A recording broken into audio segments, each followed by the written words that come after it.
Hi, it's Jane Mason here from Virtuous Bread, and in the new tradition of teaching you bread lessons or giving you bread lessons virtually while we are all confined to home, this is another one of those bread lessons. I hope by now you have been able to access the recipe and the video that goes along with the easiest bread rolls in the world, because I'm sure you will be absolutely delighted with the result, and I do want to see your results, so please send us photos. Jane@virtuousbread.com. Attach your photos, send them to me, and I'll upload them all onto Facebook and show everybody how easy it is to make amazing, simple bread rolls. Remember, as long as you can hold a spoon, you can do it, and everything is good toasted, even if it's ugly. The other recipe you could access is the one for Irish soda bread, which again is super easy, and both of those recipes and videos are on the website, virtuousbread.com, and the videos that go along with them are on YouTube on the Virtuous Bread channel. Now, without further ado, I got a comment on the video to do with making the easiest bread rolls in the world, because those require yeast.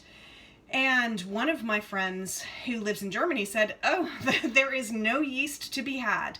So not only have the Germans panic bought flour, but they've also panic bought yeast. So what do? Option 1, you make soda bread because you don't need yeast. Option 2, you make cake because cake's really great.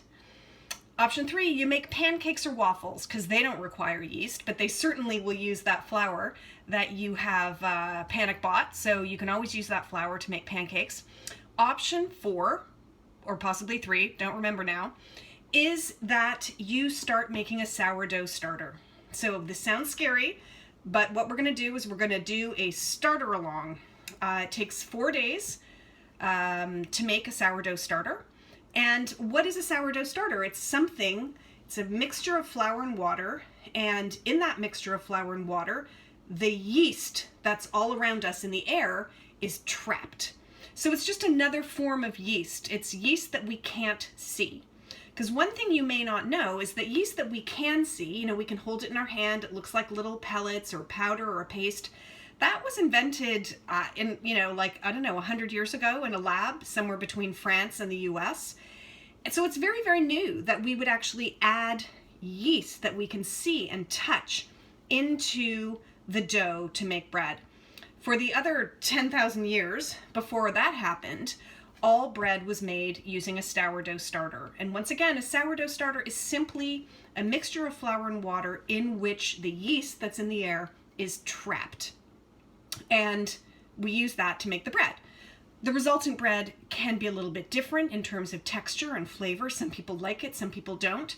If you do like it and you can't buy yeast, and this is your golden opportunity to do something new, come and make a starter with me. I usually have 2 starters in the fridge at any one time, but I'm going to make new ones for the purposes of the video.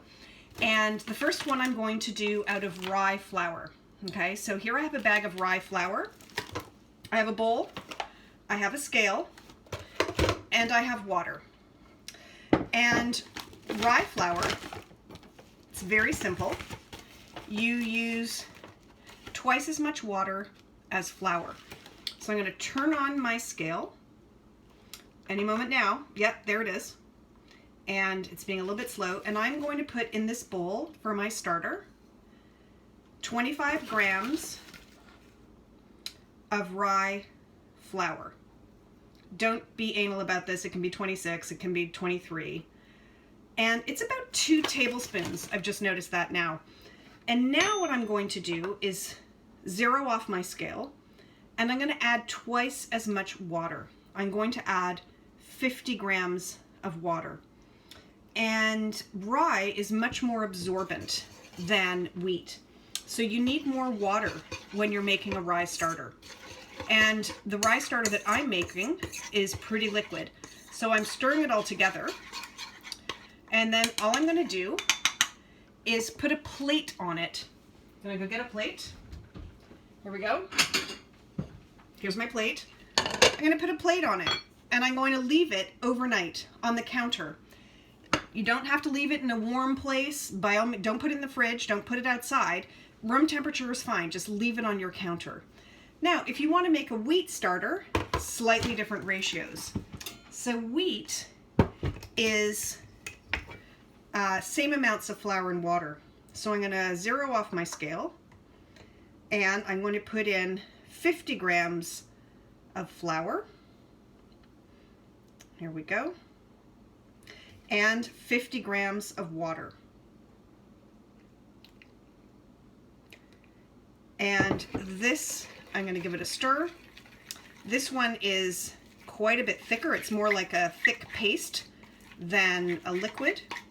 But I've stirred it all up. I'm going to get it off my spoon here. And once again, I'm going to get a plate. Here's my plate. Put a plate on top of it and leave it on the counter overnight. You don't have to leave it in a Kilner jar, a clippy jar like this one. It doesn't need to be in something like this yet. You can put cling film on it if you want to, but actually it does need air, because remember, the paste of flour and water traps the yeast that's in the air. So there does need to be air. Don't make your little bowl airtight. Just stick a plate on it, put it on the counter, and we're going to come back tomorrow and do the same thing. Tomorrow's video will be much shorter. I'll try and keep it entertaining. And we're going to add to our sourdough starter, because as I say, it takes 4 days to make one. And then it's ready to use on day 5.